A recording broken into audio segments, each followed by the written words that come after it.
சஹான்ஜி speaking. மனமிட்டு பேசுகிறேன். தேடலற்ற தேடல் தொடர் பாகம் 21. தலைப்பு: பிரபஞ்சத்திடம் என் தேவைகளை எப்படி கேட்டு பெறுவது. என்னகமே,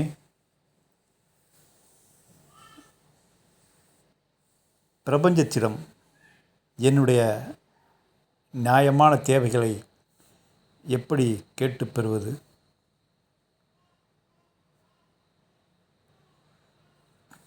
என்று என் எண்ணகத்திடம் கேட்டேன். அது சற்று என்னை ஆழமாக மேலிருந்து பார்த்து ஒரு புன்முறுவலுடன், கேளுங்கள் கொடுக்கப்படும், தட்டுங்கள் திறக்கப்படும், கேளுங்கள் கிடைக்கும் என்றார். என்னகமே, நான் பிரபஞ்சத்திடம் என் தேவைகளை எப்படி கேட்டு பெறுவது என்று கேட்டேன். நீ இயேசுநாதர் சொன்னதை கேளுங்கள் கொடுக்கப்படும், தட்டுங்கள் திறக்கப்படும், தேடுங்கள் கிடைக்கும் என்றாய் என்று இயேசுவின் வார்த்தைகளை சொல்கின்றாயே, இது நியாயமா? பிரபஞ்சத்திடம் அவர் கேட்டு பெற்றார் அல்லவா? இயேசு பிரபஞ்சத்திடம் கேட்காமல் கேட்டு பெற்றார் அல்லவா? அவர் சொன்ன வார்த்தையிலிருந்து உனக்கு பிரபஞ்சத்திடம் எப்படி கேட்பது என்பதை பற்றி சொல்கின்றேன். கேளுங்கள் கொடுக்கப்படும். கேளுங்கள். வாய்விட்டு கேட்பதா உனக்கு தேவைகளை? எப்படி கேட்பது? உணர்வுபூர்வமாய், உணர்வு மொழியில் நீ கேட்க வேண்டும். அது என்னகமே? உணர்வுபூர்வமாய், உணர்வு மொழியில் புதிதாக சொல்கின்றாயே. ஆம், நீ பிரபஞ்சத்திடம் கேட்க தொடங்கிவிட்டாய். உனக்குள் இருக்கும் அந்த குட்டி பிரபஞ்சத்தின் மூலமாக. அதான் உன் ஆழ்மனதை சொல்கிறேன். அந்த ஆழ்மனதில் உன் தேவைகளை பதிவு செய்ய வேண்டும். அதை ஆழமாக அடியாழத்தில் பதிவு செய்ய வேண்டும். ஆனால் உனது மேல்மனம் விடாது. இதை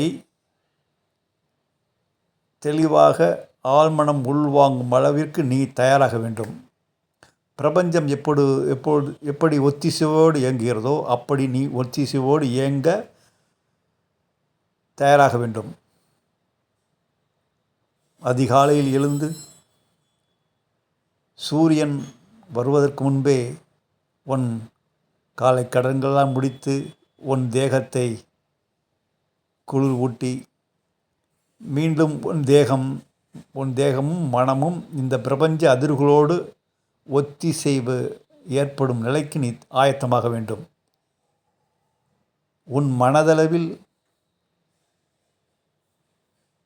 ஒத்திசைவோடு நீ இருக்க வேண்டும். அது என்ன மனதளவில் ஒத்திசைவோடு இருப்பது? நீ அன்புமயமாக இருக்க வேண்டும். உன் வழியாக கீழமை குணங்கள் வெளிப்படாமல் இருக்க வேண்டும். மற்றவர்களை பொறாமையோடு பார்க்கக்கூடாது. மற்றவர்களுக்கு சாபமிடக்கூடாது. மற்றவர்களை இப்படி மனதை சாந்தமாகவும் அமைதியாகவும் அன்பு வயமாகவும் வைத்து கொள்ள வேண்டும். பிறகு உன் தேவைகளை வார்த்தைகளால் மட்டும் கேட்கக்கூடாது. அந்த வார்த்தைகளை காட்சி பதிவுகளாக உன் ஆழ்மனதில் பதியும் அளவுக்கு நீ கனவு காண வேண்டும். அப்துல் கலாம் சொல்கின்றாரே, கனவு காணுங்கள் என்று. உன் தேவைகளை நீ கனவு காண வேண்டும், காட்சி பதிவுகளாய். இன்றைய இளைஞர்கள் கனவு காண்பது கஷ்டப்படுகின்றார்கள். ஏனென்றால் இன்றைய இளைஞன் புத்தக படிப்பறிவு இல்லாமல் இருக்கின்றான். ஒரு புத்தகத்தை படிக்கும் பொழுது அவனது கற்பனை திறன் அதிகமாகும். இன்றைய இளைஞன் அனைத்தையுமே காணொளியாக பார்த்து விடுகின்றான். அதனால் அவனுக்கு கற்பனை திறன் குறைவாக இருக்கின்றது. உன் தேவைகளை உணர்வுபூர்வமாக காட்சி பதிவுகளாக நீ உன் கண்முன் கொண்டு வர வேண்டும். அதையும் உணர்வுபூர்வமாக உள்ளபூர்வமாக அதை கொண்டு வந்து ஆழ்மனதில் பதிய செய்ய வேண்டும். பிரபஞ்சத்திடம் உன் தேவைகளை சொல்லிவிட்டு அதற்கு நீ கால நிர்ணயம் செய்யக்கூடாது. நீ உன் பதிவுகளை பதிவு செய்த பின் மிகுந்த அமைதியோடு விழிப்புணர்வோடு நீ காத்திருக்க வேண்டும். உன் தேவை அதிர்வுகள் அந்த பிரபஞ்சத்தோடு தொடர்பு கொண்டு அது செயலாக்கம் பெறுவதற்கு ஆயத்தமாகிவிடும். நீ யாரை சந்திக்க விரும்புகின்றாயோ அவர்களை சந்திக்க அது ஏற்பாடு செய்ய ஆரம்பித்துவிடும். நீ எந்த பொருளை விரும்புகின்றாயோ அந்த பொருள் உன்னை நோக்கி வர அது ஆயத்தமாகிவிடும். அது ஆயத்தமாகி மௌனமான கேளா ஒளியாக சப்தமற்ற சப்தமாக உனக்கு உன் உள்ளுணர்வு வழியாக அது சைகைகளை வழங்கும். அந்த சைகைகளை வழங்கி நீ செயல்பட ஆரம்பிக்க வேண்டும்.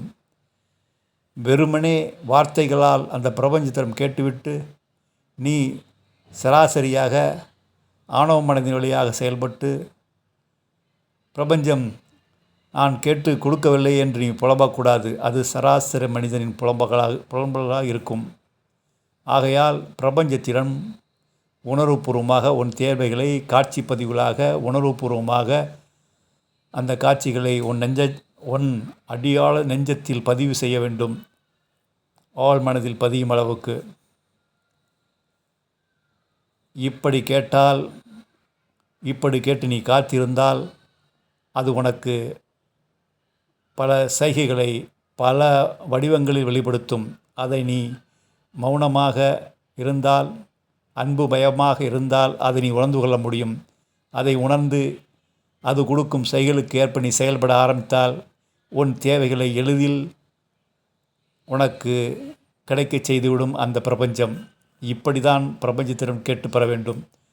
கேளுங்கள் கொடுக்கப்படும். கேட்காமல் கேட்பது, காட்சி பதிவுகளாக கேட்பது, உணர்வுபூர்வமாக கேட்பது.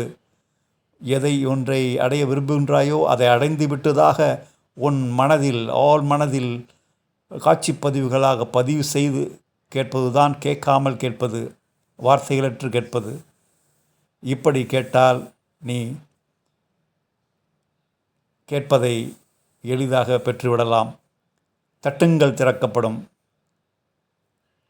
நீ கேட்பதற்கு முன் அந்த பிரபஞ்ச அதிர்வுகளோடு ஒத்திசைவாக உன் உடலையும் மனதையும் ஆயத்தப்படுத்தி கொண்டு உன் மேல் மனதில் உள்ள அழுக்குகளை விலக்கி அதன் வழியாக கீழமை குணங்கள் வராத அளவுக்கு நீ விழிப்புடன் இருந்து ஆழ்மனதை உன் தேவைகளை காட்சி பதிவுகளாக பதிவு செய்தால் உன் தேவைகள் எளிதாக நிறைவேறிவிடும். தேடுங்கள் கிடைக்கும் என்றால் நீ உன் தேவைகளை வெளியே கேட்காமல் உள்ளகத்தை கேட்பது, அதுதான் உணர்வுபூர்வமாக கேட்பது, காட்சி பதிவுகளாக கேட்பது.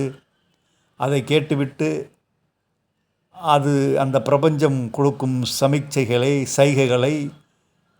கேட்டு அதன்படி நீ செயலாக்கம் பெற்றால் உன் தேவைகள் எளிதாக உன் கைக்கு வந்துவிடும். இப்படித்தான் பிரபஞ்சத்திடம் கேட்க வேண்டும். இதை விட்டுவிட்டு நீ பிரபஞ்சத்திடம் வார்த்தைகளால் மட்டும் கேட்டுவிட்டு எனக்கு கிடைக்கவில்லையே என்று புலம்பக்கூடாது. இன்னொன்று, உனக்கு எது தேவையோ அது அந்த பிரபஞ்சத்திற்கு தெரியும். உன் தேவை மீறி ஒன்று கேட்டுவிட்டு அது கிடைக்காவிட்டால் அதற்கு வருத்தப்படக்கூடாது. ஏனென்றால் அது உனக்கு தகுந்ததில்லை என்று அதுவே தடுத்து நிறுத்திவிடும். ஒரு வார்த்தைகள் இருக்கிறது, கிடைத்தால் வரம், கிடைத்தால் அருள், கிடைக்காவிட்டால் பேரருள். நீ கேட்டது கிடைத்துவிட்டால் அது அருள், கிடைக்காவிட்டால் பேரருள். ஏனென்றால் அந்த தேவைகளை அடைந்து துன்பப்படுவாய் என்றுதான் அது தடுத்து நிறுத்துகிறது அந்த பிரபஞ்சம். அதை நீ புரிந்து கொண்டு அதை ஏற்றுக்கொண்டால் உன் வாழ்க்கை பேரருள் வாய்ந்த வாழ்க்கையாக அமைந்துவிடும். வள்ளலார் வள்ளலார் வள்ளலாரின் சீடன் இந்த ரசவாதம் மூலம் தங்கம் செய்வதற்கு முயற்சி செய்து கொண்டிருந்தார். ஏதோதோ பல முயற்சிகளை செய்து பார்த்தும் அவரால் தங்கம் செய்ய முடியவில்லை. இதை பார்த்த வள்ளலார் அவர் சில ரசவாத முறைகளை கையாண்டு சட்டென அந்த உலோகத்தை தங்கமாக மாற்றினார். எப்படி உங்களால் மட்டும் இது முடிந்தது என்று கேள்வி கேட்டதற்கு, எந்தவித இச்சையுமின்றி எதிர்பார்ப்பிடமின்றி நீ இந்த செயலை செய்தால் அந்த செயலில் மூலம் ரசவாதம் பலிதமாகும் என்றார் வள்ளலார். வள்ளலார் கேட்டார், கேட்காமல் கேட்டார். தன்னையும் தன் தேகத்தையும் மனதையும் மிக மிக வன்மையாக செம்மைப்படுத்தினார். தனக்குள் இருக்கும் அந்த உன்னதத்தை உணர்ந்து அதன் குரல்படி கேட்டு சுய விசாரணை செய்து உள்முகமாக பயணித்து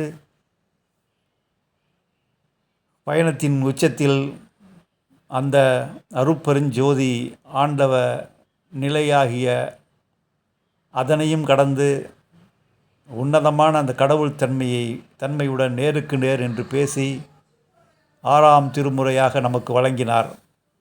அவர் ஆரம்பத்தில் பக்தனாகத்தான் இருந்தார். தேடினார், உணர்வுடன் தேடினார். உணர்வுடன் தேட தேட அவர் தேடுறது நின்று அவர் தேடியது அவருக்குள் ஞான வெளிச்சமாக வெளிப்பட்டது. அந்த ஞான வெளிச்சத்திலும் தொடர்ந்து தேடினார், உள்ளார்ந்து தேடினார். எப்படி தேடினார்? உணர்வுபூர்வமாக, உள்ளபூர்வமாக, கசுந்துருகி தேடினார். அந்த வகை தேடல் தன்மை உள்ள ஒருவருக்குத்தான் அவர்களது கேட்டதும் கிடைக்கும், கேட்காததும் கிடைக்கும். ஆனால் மனதளவில் கேட்டால் அது உனக்கு அந்த தேவைகள் உனக்கு வரும்பொழுது துன்பத்தை தான் தரும். உள்ளபூர்வமாக கேட்காமல் கேட்பது என்றால் வார்த்தைகளால் கேட்பதல்ல. அது கேட்கும் உச்சத்தில் இருக்கிறது. ஞானமடைந்த ஞானிகள் எதையும் கேட்பதில்லை. ஏனென்றால் அவர்கள் எதை அடைய வேண்டுமோ அதை அடைந்து விட்டதால் அவருடைய மனம் அடங்கிவிடும். அவர் அந்த பரமாத்ம தன்மையின் செயல்களை அவர்கள் வழியாக வெளிப்பட சம்மதித்து விடுவார், சரணாகதி அடைந்து விடுவார். அப்படி அடைந்தவர்கள்தான் ஞானமடைந்த ஞானிகள். தியானம் மட்டும் போதாது, கருணை உணர்வோடு நீங்கள் அணுகினால்தான் நீங்கள் உள்ளார்ந்து பயணித்து சென்று அந்த மரணமில்லா பெருவாழ்வை பெற முடியும் என்று ஒரு புதிய ஞான யுக்தியை வள்ளலார் நமக்கு வழங்கி சென்றுள்ளார். பகிர்தலோடு இருக்க வேண்டும். சக மனிதனை, உனக்குள் இருக்கும் ஆத்மா சக மனிதனிடம் உள்ளது, மற்ற உயிரிடம் உள்ளது என்ற ஆத்ம பார்வை பார்க்க வேண்டும். அந்த ஆத்ம பார்வையோடு உங்களிடம் இருக்கும் பொருளையும் ஞானத்தையும் பண்புடன் பகிரச் செய்ய வேண்டும். அப்படி செய்தால் உங்கள் வழியாக கருணை வழிந்தோடும், பேரன்பு பெட்டகமாக நீங்கள் விளங்க ஆரம்பித்து விடுவீர்கள். அப்படிப்பட்ட நிலைக்கு நீங்கள் உயர்ந்து, நீங்கள் கேட்கா நிலைக்கு உயர்ந்து நீங்கள் கொடுக்கும் நிலைக்கு ஆளாக வேண்டும். ஆகையால் தியானத்தன்மையோடு கருணை உணர்வோடு நீ உள்முகமாக பயணித்தால் உன் தேவைகள் அனைத்தும் வரிசையாக முன் வந்து நிற்கும். இதுதான் வள்ளலார் வாழ்க்கை நமக்கு சுட்டி காட்டி செல்கின்றது. மனிதன் வெறும் உடம்பல்ல, வெறும் மனமல்ல, அந்த பிரங்கையற்ற உடலையும் முழு பிரங்கையாக்கி பிரணவ தேகமாக்கி ஒளி உடம்பாக்கி அந்த ஒளியையும் ஒன்றுமற்ற தன்மையோடு கலக்க முடியும். மரணத்திற்கு முன்பே இந்த உடலை கரைத்து கொள்ள முடியும் என்று வாழ்ந்து காட்டியவர் வள்ளலார்.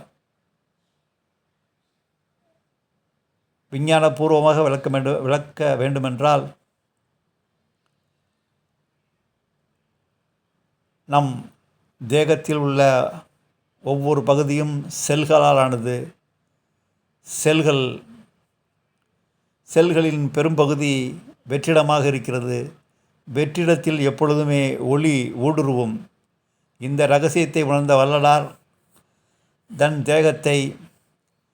தன் தேகத்தில் உள்ள வெற்றிடத்தை ஒளியாக மாற்றுவதில் தீவிர ஆர்வத்தோடு இருந்தார். அதற்கான செயல் குறியீடுகளை ஃபார்முலாவை உணர்ந்து அவர் உள்முகமாக பயணித்து தன் தேகத்தை பிரணவ தேகமாக்கி ஒளி உடலாக்கி அந்த ஒளியையும் கடந்து அந்த ஒளியையும் பகுதியாக பிரித்து இந்த பிரபஞ்சத்தோடு அவரது தேகம் கரைக்கும் அளவுக்கு தன் தேகத்தை செம்மைப்படுத்தி மரணமில்லா பெருவாழ்விற்கான ஒரு புதிய வழியை இந்த மனித குலத்திற்கு வழங்கி சென்றுள்ளார்.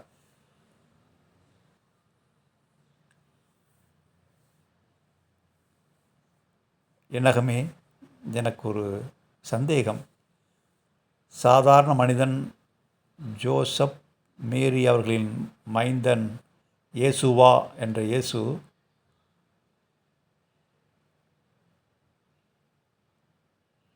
அவருடைய தாய் வயிற்றில் தூய்மையான ஆவி புகுந்து அதன் மூலம் இயேசு பிறந்தார் என்று சொல்கின்றார்களே, நீங்கள் அதை மறுக்கின்றீர்கள்.